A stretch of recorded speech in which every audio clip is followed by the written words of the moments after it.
I want to tell you a story. This is a true story. It happened earlier today. My wife took off the day so that we could spend time together because, as you know, I'm looking for a job. So we got to spend a day together. We went to a coffee place called Coffee and Coconuts. We meant to go somewhere else, but this place showed up first and we thought, hey, let's see if that's somewhere we want to go. We go there. Turns out it's so hipster of a place. I mean, so hipster. And no matter what age people were, everything about them was hipster. My wife even said, apparently if you're a man, you have to be wearing skinny jeans in this place. And I'm not wearing skinny jeans, by the way. Well, you can't really tell, but they're American Eagle boot cut. They're not skinny jeans. So we're at this place, we're observing our surroundings as we're having this coffee, just chilling out on a Thursday morning. And just can't ignore the hipsterness of this place. Everybody is so hipster. And it's like, my wife and I were sitting, you ever seen those chairs that like, they're basically whisker, they're like wicker baskets, and then they hang from rafters in the ceiling. So we're in these white wicker seats, just chilling, talking about, actually, we had a deep conversation, and I was saying how Facebook specifically is like pornography to a lot of people, the way they carry out their relationships with other people, that it takes away the people's ability to be intimate with each other on an intellectual level. It takes away from that. It's all fake and highlights real. And I was saying that pornography does what destroys real relationships people have in the same way I think that social media. So we're having this deep conversation over coffee this morning, true story. And well aware of the hipsterness in this place we're in. And by the way, they even had one corner, it was like these homemade giant beanbag pillows and like books and seashells. I mean, it was really hipster. So finally we're walking out of this place into the street, and I open the door for my wife to come out, and then there's this younger guy who's kind of following us out. Happy looking guy, appeared to be somewhere around the age, I don't know, 20 years old maybe.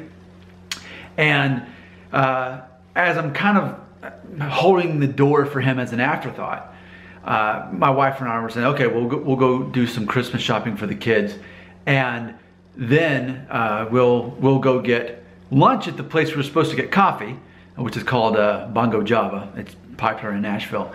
And they had a quinoa burger, which you know I'm vegan. So as we're walking out the door, my wife and I'm holding the door for this younger 20-year-old guy, as I'm saying, and then we'll go get the quinoa burgers. And then I laughed because I had eye contact with this guy.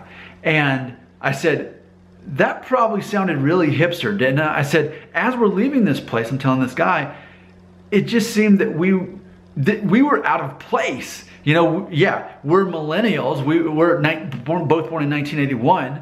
But it really appears that this place caters to the epitome stereotype of what a millennial hipster is. And as a 36 and a half year old guy with his 36-year-old wife is telling what's probably a 20-year-old guy this. And he's laughing. He says, well, look at you. Look at your glasses. Look at your beard. He's like, you fit the part pretty well. And that's when it hit me. I'm like, see, I don't tend to see myself the way other people see me. What you see me wearing is exactly what I was wearing. I was just wearing this. This was me just being low-key, going to get coffee with my wife. So as I was thinking about this, and as I was thinking about the video that I was shooting last night, talking about how balding is not a sign of imperfection, unless you believe it is, which I don't. I've came to that realization over the years that I've been making these videos. Hair loss is not a sign of imperfection, for me. For some of you, it is, and it's going to be a long time before you get through this. But for me, I'm over that. And here's what I was thinking. I want to tie this to a video or a movie I was watching on Netflix. It's called While We're Young with Ben Stiller. It's 3 out of 5 stars movie. Is it worth watching? I watched it. But they introduced me to a concept called man fox. And Ben Stiller, being 42, is told by this 25-year-old girl, she says, you're a man fox. You're like a hot dad, but you're just not a dad. And so I was thinking about this, and here's where I'm at today in this moment. we always talk about on this channel what's part of your identity. For some men, some young men, having hair is crucial to their identity. To me, it's not. Certain things are, like ability to provide a living for my family through work. That's part of my identity. But, you know, again, I'm a vegan. It's important to me that I'm thin. It's part of my identity. I'm not okay with being overweight. I have to be thin. Being a vegan is part of who I am. I'm not going to get... I'm doing everything I can to prevent onset diabetes. While so many other Americans just let it happen, they get older. No, I'm going to stay a thin man. I'm going to be a healthy man.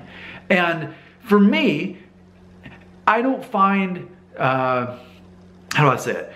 So some guys, they want to stay looking young. They want to keep their hair. That's part of their value system. But for me, it's not. For me, what I want maybe is to be a dad fox. And I mean that in the non-weirdest way possible. But I want to be a dad, which I am, because I have 2 kids and a wife, who is relevant, is modern. I don't have to be a hipster.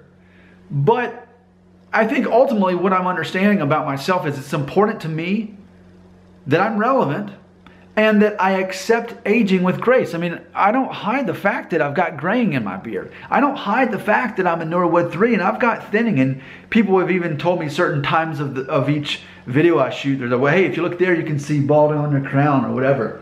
And it's like, that's cool, that's fine. Because for me, part of my identity is to age. I want to age. I want to look older as I get older in ways that make me look distinguished and handsome. That's a whole lot, completely different than just getting old and, in my mind, getting fat and getting irrelevant. Like, that's not okay with me personally. So for me, it's about staying fit, about staying healthy, about staying relevant in culture. So ultimately, I think what I'm trying to say is, today I've had a realization that it's important to me that I'm a dad fox, that I have a receding hairline, that I'll be balding. And that is not something I'm ashamed of. It's not something I'm hiding. Because remember, fundamentally, something that differentiates me from a lot of you is I do not see balding as an imperfection. In fact, I embrace it. I am so okay with getting older. But it's easy for me to say, right? Because I'm 36 and a half. But what if this were infectious to some of you? And you could say, you know what? Like Nick was saying, being an attractive man isn't all about looking like Ryan Seacrest, having this perfect head of hair and the perfect teeth, which I totally don't. Instead, it's about being handsome. It's about being aware of your identity and proud of your identity and confident in that. That's what matters. So what an advantage to realize that I can grow older, I can stay relevant, and I can be a dad fox, as awkward as that may sound, because you're all guys watching this. You're like, wait, what? No.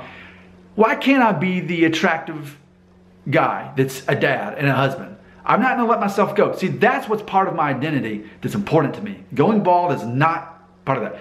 Because again, and this is like going to be the new theme, I guess, from now on, for a while. Balding is not a sign of imperfection, unless you believe it is.